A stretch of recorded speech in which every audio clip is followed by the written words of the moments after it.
jalan-jalan ke kota Baghdad. Jangan lupa membeli tomat.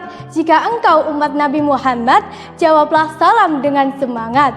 Assalamualaikum warahmatullahi wabarakatuh.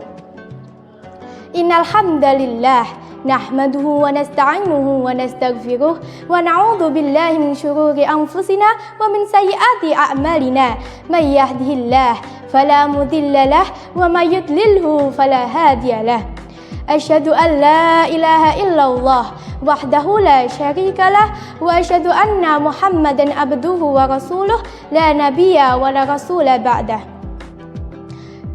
Pertama-tama dan yang paling utama, marilah kita panjatkan puja dan puji syukur atas kehadirat King of the King, the love of the world, and the creator of everything in this universe is Allah Subhanahu wa Ta'ala.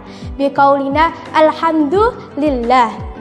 Tak lupa kedua kalinya sholawat ma'asalam tetap tercurah limpahkan kepada junjungan kita Nabi Agung, Nabiyina wa Habibina wa Syafi'ina wa Maulana Muhammad sallallahu alaihi wasallam, sebagaimana telah membawa kita dari zaman jahiliyah menuju zaman Islamiyah, dari zaman kegelapan menuju zaman yang terang benderang, dari zaman naik onta sampai zaman naik Honda.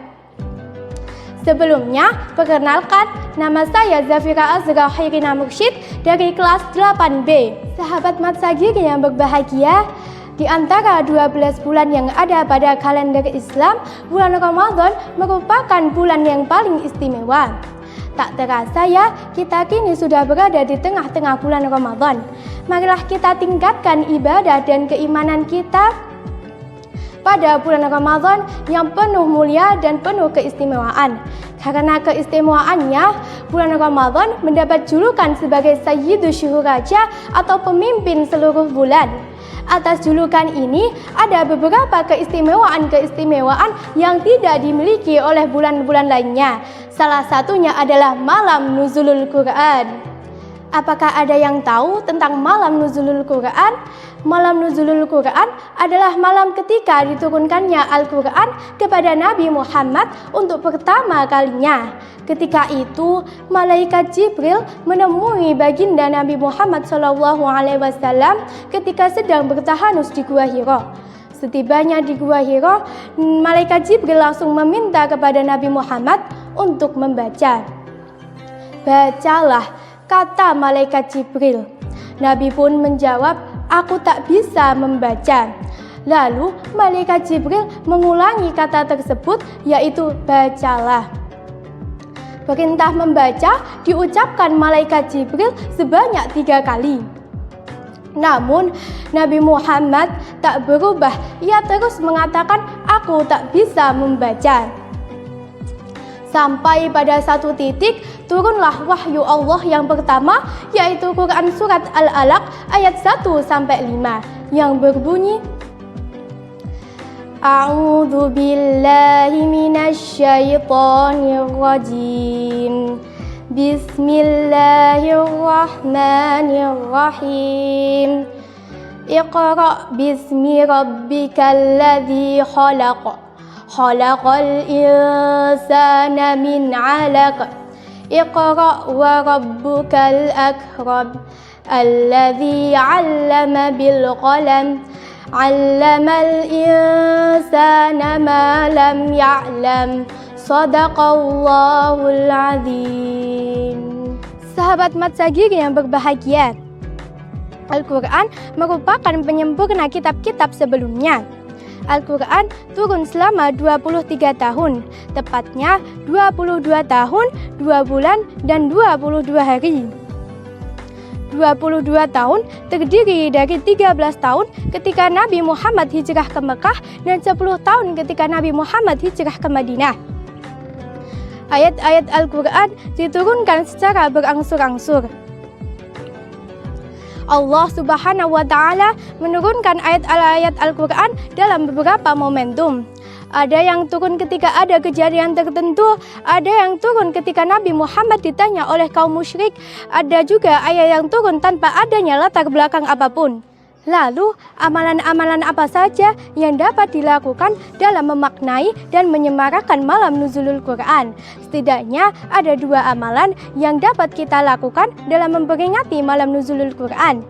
Yang pertama, kita sebagai umat Islam harus mencontoh Nabi Muhammad SAW ketika mendapatkan wahyu yang pertama kali.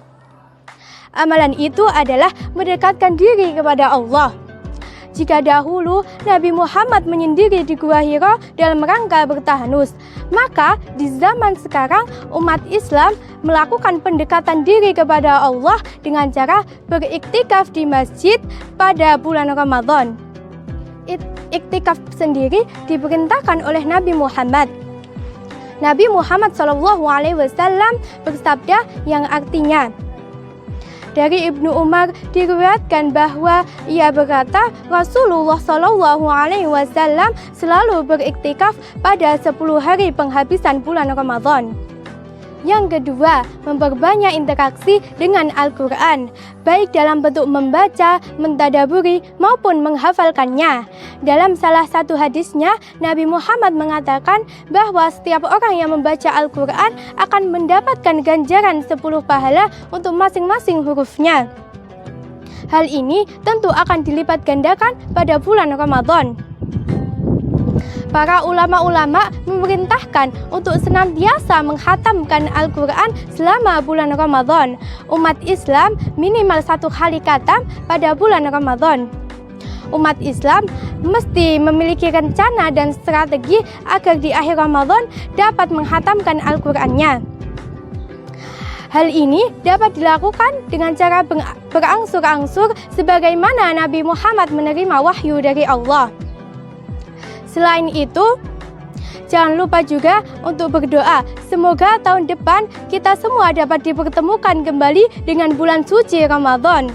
Demikian yang dapat saya sampaikan. Semoga kultum ini bermanfaat. Billahi taufiq wal hidayah. Wassalamualaikum warahmatullahi wabarakatuh.